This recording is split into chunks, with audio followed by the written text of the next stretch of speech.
Seeing all participants on Google Meet is actually very simple, and in this video I'll show you exactly how to do that. If you find this video helpful, please do not forget to like and subscribe. Now the first thing we're going to do is we're going to go to the Google Meet landing page. Now once we're here, for the purpose of this tutorial, we're going to start an instant meeting. So we're going to go to new meeting and we're going to start an instant meeting.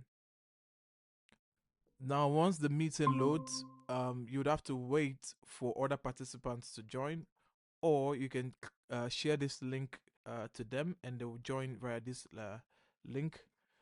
And to see all participants available, you can click on this icon here that shows the your initials. You click on it and you're gonna see where it says people. You have the option to also add people, and you see in the meeting, you see people in the meeting.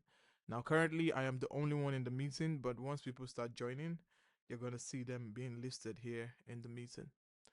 Now that's how to see all participants on Google Meet. If you do find this video helpful, please do not forget to like and subscribe, and I'll see you in the next one.